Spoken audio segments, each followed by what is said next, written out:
Hello students, good morning to all of you. Welcome to the YouTube channel of Fusion Classes. तो चलिए periodic properties के next lecture की ओर move करते हैं और उस टॉपिक का नाम है आयनाइजेशन एनर्जी और एंथैल्पी एंड आयनाइजेशन पोटेंशियल।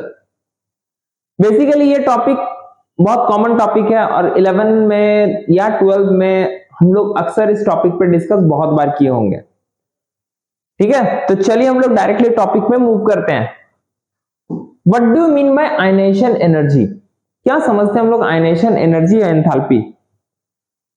तो सिंपल सा बात है, मान लो कोई भी अगर एटम है, न्यूक्लियस से आउटर मोस्ट शेल में इलेक्ट्रॉन होगा, तो न्यूक्लियस उस आउटर मोस्ट शेल को सम इफेक्टिव न्यूक्लियर चार्ज के थ्रू उसको पकड़े हुए रखेगा। तो वो जो इलेक्ट्रॉन को निकालने के लिए, आउटर मोस्ट शेल से निकालने के लिए जितना एनर्जी का रिक्वायरमेंट है, ठीक है, उसी को हम लोग बोलते हैं आयनाइजेशन एनर्जी या आयनाइजेशन एंथैल्पी। क्लियर है सबको?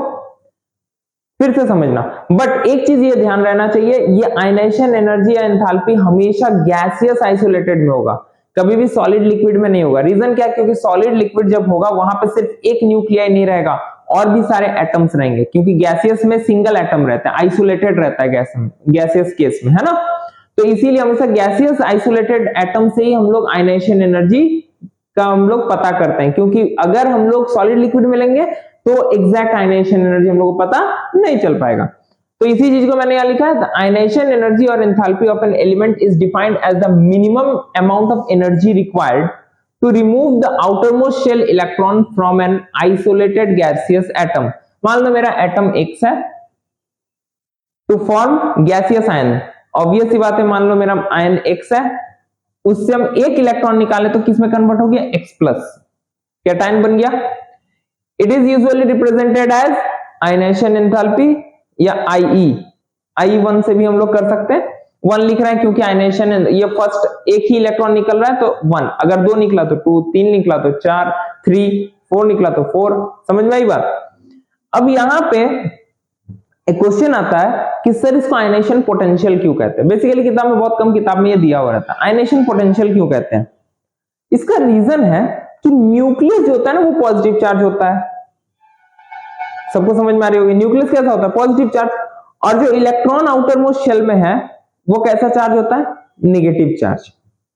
अब जरा समझना, एक पॉजिटिव और एक नेगेटिव, ठीक है, तो दोनों के बीच में एक पोटेंशियल डिफरेंस होगा ना। समझ में आ रही होगी? जैसे पोटेंशियल डिफरेंस यूज करते हैं ना ओम्स लॉ वगैरह में, ठीक है। क्यों? क्योंकि इलेक्ट्रॉन कहीं से या कहीं तक फ्लो कर रहा है, तो इलेक्ट्रॉन फ्लो क्यों कर रहा है? क्योंकि पोटेंशियल डिफरेंस है, करंट तो इसी से होता है ना।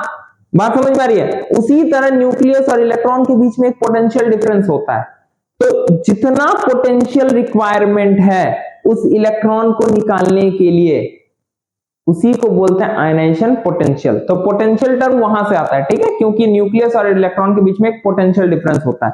वही चीज मैंने लिखा है, ionization enthalpy is also known as ionization potential, IP, since it is, अच्छा ये IP वो 12 के क्लास का कंप्यूटर वाला पेपर नहीं है। Since it is the minimum potential difference required to remove the outermost electron from an isolated gaseous atom to form gaseous ions.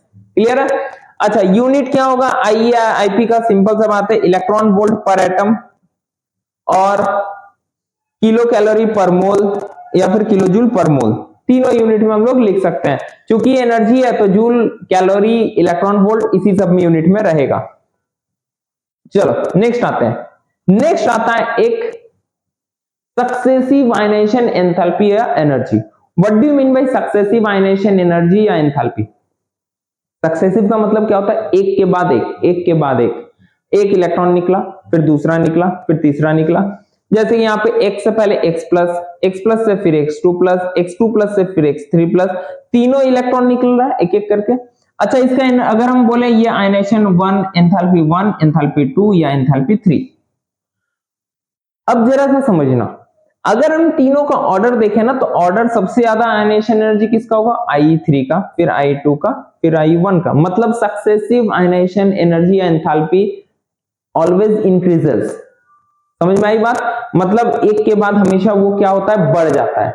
अब इसका क्या कारण है? तो बेसिकली दो कारण है। पहला, क्योंकि ये ऑलरेडी कैसा चार्ज हो रहा है, पहले तो ये न्यूट्रल था ना, जो पहला इलेक्ट्रॉन निकला वो तो न्यूट्रल में से निकला। अब ये कैसा चार्ज है, पॉजिटिव चार्ज है। अब कोई अगर पॉजिटिव चार्ज है उससे हम इलेक्ट्रॉन को निकाल रहे हैं, इसका मतलब हम लोग जो इलेक्ट्रोस्टैटिक फोर्स ऑफ अट्रैक्शन के अगेंस्ट में काम कर रहे हैं। और हम लोग को पता है ये force of attraction one of the strongest force of attraction है, ठीक है। It is difficult to remove an electron from a positively charge and that is X plus. क्योंकि ये पॉजिटिव चार्ज है, पॉजिटिव चार्ज से हम लोग इलेक्ट्रॉन को नहीं निकाल सकते क्योंकि वो एक कूलम्बिक फोर्स या इलेक्ट्रोस्टैटिक फोर्स के अगेंस्ट में चलेगा। दूसरा, the higher is the magnitude of positive charge on ion, smaller will be its size, higher will be its ionization energy। Simple सा बात है, जितना ज्यादा पॉजिटिव चार्ज होते जाएगा, याद करो आयनिक रेडियस में हम लोग पढ़े थे, पॉजिटिव चार्ज जितना बढ़ते जाएगा साइज उतना छोटा होते जाएगा, और साइज अगर छोटा हो जाएगा तो ऑब्वियस सी बात है इलेक्ट्रॉन को निकालना उतना डिफिकल्ट होगा। चीज समझ में आ रही होगी सबको? सबको क्लियर है मेरी बात? चलिए, तो ये दो कारण से बेसिकली सक्सेसिव आयनाइजेशन एंथैल्पी हमेशा क्या होता है, बढ़ता है। नेक्स्ट आते हैं, नेक्स्ट अब आते हैं फैक्टर्स अफेक्टिंग आयनाइजेशन एनर्जी। कौन कौन सा फैक्टर है जो आयनाइजेशन एनर्जी को अफेक्ट करता है? तो सबसे पहला तो सिंपल सा size of atom. Size of atom क्यों? क्योंकि भाई एटम का साइज जितना छोटा होगा, ऑब्वियस सी बात है आयनाइजेशन एनर्जी उतना ज्यादा होगा। रीजन क्या है?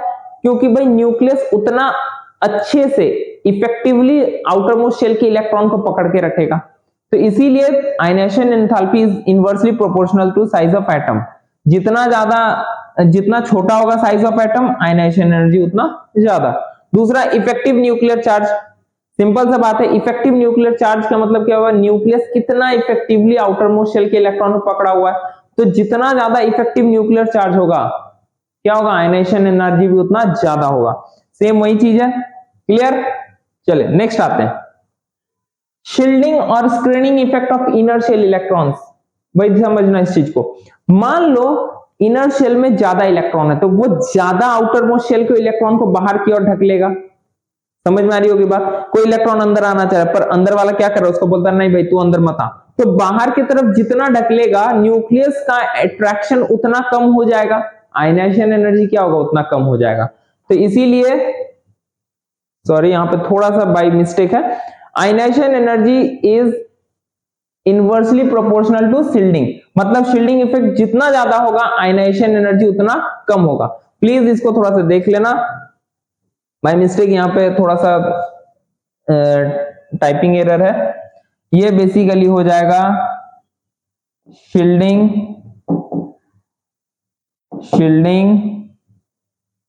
इफेक्ट,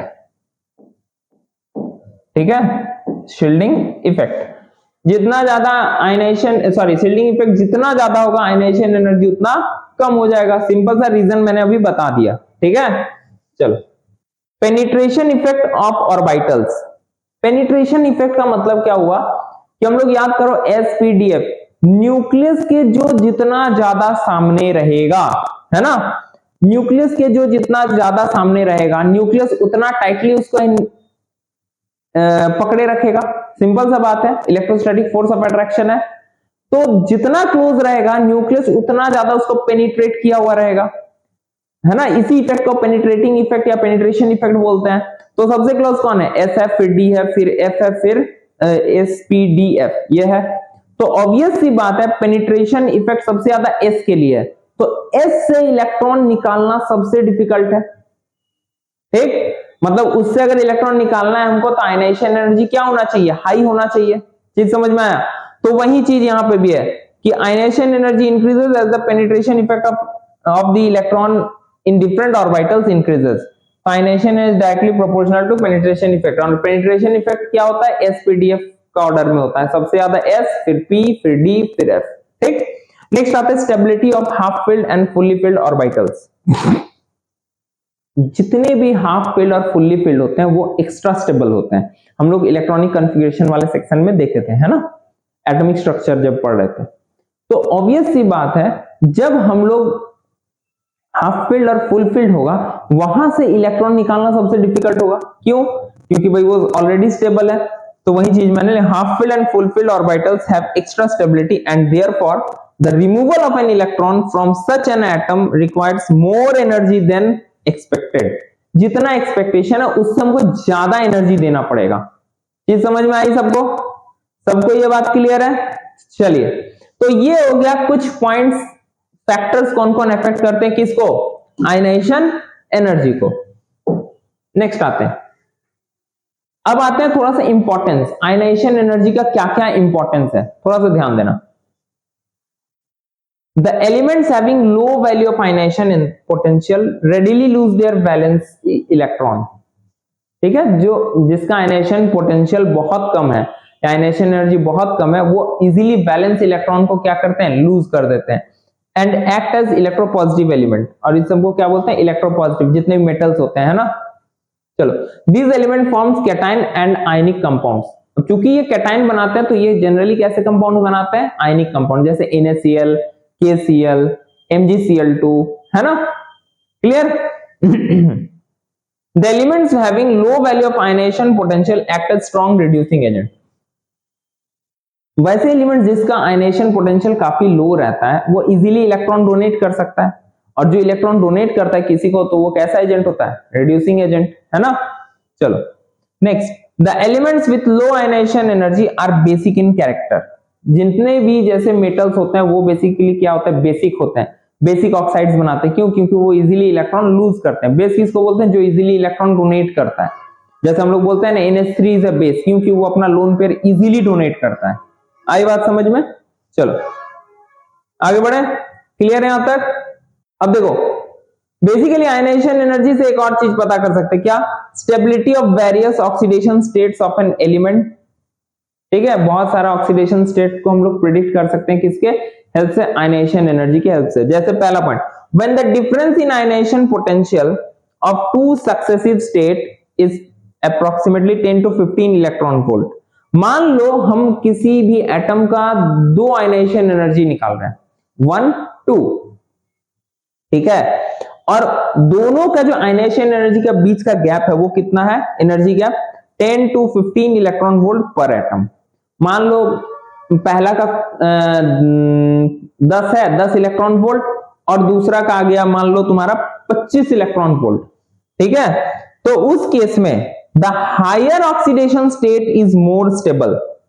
मतलब अगर मान लो X से X प्लस बना और एक X प्लस से X2 प्लस बना, और दोनों के आयनाइजेशन एनर्जी का गैप 10 से 15 इलेक्ट्रॉन वोल्ट पर एटम है, तो हमेशा याद रखना जो सेकेंड वाला आयनाइजेशन एनर्जी है, माने X plus to X2 plus, वो oxidation state is more stable than the previous one. मतलब X प्लस से X2 प्लस मोर स्टेबल है। समझ में आई बात?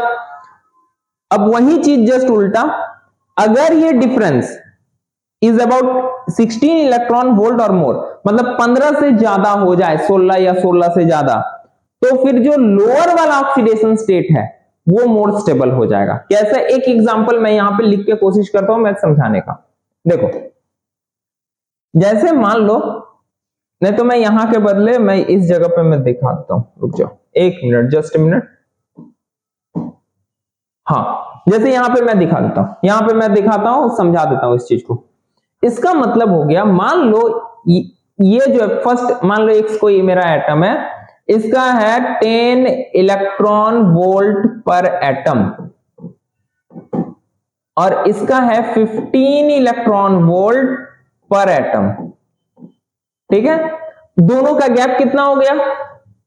25 इलेक्ट्रॉन वोल्ट पर एटम। तो दोनों का गैप कितना हो गया? तो ऑब्वियस सी बात है 15 इलेक्ट्रॉन वोल्ट, दोनों के बीच का डिफरेंस 15। तो उस केस में X2 plus more stable oxidation state है, मतलब 2 प्लस वाला स्टेट मोर स्टेबल है। समझ में आई बात? अब बट यही अगर मान लो 25 की जगह क्या हो जाए 35, तो डिफरेंस कितना हो 25। अगर 16 या उससे ज्यादा डिफरेंस हो गया तो उस केस में X प्लस मोर स्टेबल हो जाएगा। क्लियर है? आई होप सबको ये चीज समझ में आ गई होगी। ठीक है, चलो तो नेक्स्ट मूव करते हैं आगे। अब आता है ट्रेंड। कैसा होता है ट्रेंड पीरियोडिक टेबल में आयनाइजेशन एनर्जी का? तो इधर से इधर हम जानते हैं साइज ऑफ एटम क्या होता है, घटता है, और सेल नंबर कांस्टेंट रहता है, और जेड इफेक्टिव इंक्रीज करता है। तो चूंकि जेड इफेक्टिव इंक्रीज करेगा तो आयनाइजेशन एनर्जी भी क्या करेगा, इंक्रीज करेगा। क्लियर है? मतलब अगर लेफ्ट टू राइट जाएंगे पीरियड में तो उस केस में आयनाइजेशन एनर्जी कंटिन्यू क्या होगा, बढ़ते जाएगा। बट ऊपर से अगर नीचे आएंगे तो साइज ऑफ एटम क्या होता है, बढ़ता है, क्योंकि एक्स्ट्रा सेल्स ऐड होते हैं, सेल नंबर इंक्रीज होता है, क्योंकि पहला पीरियड में एक सेल, दूसरा में 2, तीसरा में 3, चौथा में 4। जेड इफेक्टिव क्या होता है, कांस्टेंट रहता है। जब हम लोग इफेक्टिव न्यूक्लियर चार्ज कर रहे थे उस समय इस पे डिस्कस किए थे, है ना। जेड इफेक्टिव क्या रहता है, कांस्टेंट। तो आयनाइजेशन एनर्जी क्या होता है, डिक्रीज करता है, क्योंकि ऊपर से नीचे साइज बढ़ जाएगा तो आयनाइजेशन एनर्जी अपने आप क्या होगा, कम हो जाएगा, क्योंकि कम एनर्जी पे भी इलेक्ट्रॉन निकल जाएगा। क्लियर? चलिए अब एक ट्रेंड देखते हैं ग्राफिकल, थोड़ा सा समझते हैं। उधर जो हम लोग ये पढ़े हैं ना अभी फैक्टर्स, उसको थोड़ा देखते हैं। जनरली यहां तो ट्रेंड दिख रहा होगा, ये जैसे जैसे नीचे आ रहा है आयनाइजेशन एनर्जी भी घटते जा रहा है। अभी हम लोग देखे भी, है ना, जैसे जैसे एटॉमिक नंबर बढ़ रहा है आयनाइजेशन एनर्जी, जैसे lithium, sodium, potassium, rubidium, caesium, देखो ऊपर से नीचे आते आते आयनाइजेशन एनर्जी भी घट रहा है। 520, 496, 419, 403, 374। बट यहां पे कुछ ऑड दिख रहा है। देखो यहां पे जैसे ये बढ़ गया, फिर यहां घट गया, फिर यहां बढ़ा, फिर यहां गया, फिर ये घट गया। अभी ऐसा क्यों हो रहा है, थोड़ा सा समझते हैं। मतलब बेरिलियम का जो आयनाइजेशन एनर्जी है वो ज्यादा है देन बोरॉन। ऐसा क्यों भाई? तो देखो थोड़ा सा यहां पे देखना, इसका रीजन ये है कि बेरिलियम का अगर हम इलेक्ट्रॉनिक कॉन्फ़िगरेशन देखें, आउटर मोस्ट शेल का 2s2 और 2p0 होता है, और अगर बोरॉन का देखें 2s2 2p1 होता है। यस और नो? अब जरा एक चीज ध्यान देना, अगर ऐसा होगा तो यहां से इलेक्ट्रॉन कहां से निकलेगा, 2s2, और s ऑलरेडी कंप्लीटली फिल्ड है। s में तो 2 ही रहता है ना, 2 ही इलेक्ट्रॉन रहता है इस सब शेल में, और ये कंप्लीटली फिल्ड है। अभी हाफ फिल्ड और कंप्लीटली फिल्ड वाला केस है ही है, ठीक है। जबकि इसमें क्या है, p में 1 है, तो p में अगर 1 निकल भी जाता है तो ये कंप्लीटली फिल्ड हो जाएगा। यही कारण है बोरॉन से इजीली इलेक्ट्रॉन निकल जाता है then beryllium. Clear? Similar reason है नाइट्रोजन और ऑक्सीजन का। नाइट्रोजन का अगर हम देखेंगे 2s2 2p3, और ऑक्सीजन का देखेंगे 2s2 2p4। तो ये हाफ फिल्ड है, ये क्या है, हाफ फिल्ड है भाई, हाफ फिल्ड। और जबकि ये क्या है, पार्शियल फिल्ड, पार्शियल फिल्ड। तो हाफ फील्ड से इलेक्ट्रॉन निकालना क्या होता है, ज्यादा डिफिकल्ट होता है देन पार्शियल फील्ड, और यही कारण है कि नाइट्रोजन का आयनाइजेशन एनर्जी ज्यादा होता है देन ऑक्सीजन। बाकी रेस्ट तो सही है, कोई दिक्कत नहीं है। तो आई होप सबको आयनाइजेशन एनर्जी का कंसेप्ट सबको क्लियर होगा। विथ हम लोग पूरे लेक्चर को कवर किए हैं, सारे पॉइंट्स को कवर किए हैं, जो बेसिकली है बुक्स में या नहीं भी मिला वो पॉइंट्स को भी कवर किए हैं। नोट्स बेसिकली पीडीएफ के फॉर्म में डिस्क्रिप्शन में रहेगा, तो उसको जरूर नोट डाउन करना अपने कॉपी में। डायरेक्ट ऐसा नहीं कि जेरॉक्स करके रख लेना, ठीक है, प्रिंट आउट करके नहीं रखना, अपना कॉपी में लिखना है। कुछ कुछ चीजें मैंने यहाँ पे अलग से बता दिया, उसको उसमें इंक्लूड कर देना है। तो अगर लेक्चर अच्छा लगा हो तो प्लीज चैनल को शेयर करना है, सब्सक्राइब करना है, और नोटिफिकेशन बेल को ऑन करना है, और ज्यादा से ज्यादा स्टूडेंट्स को इस चैनल के बारे में बताना है। तो चलिए मिलते हैं अगले लेक्चर में, तब तक के लिए थैंक यू, धन्यवाद, बाय बाय, जय हिंद।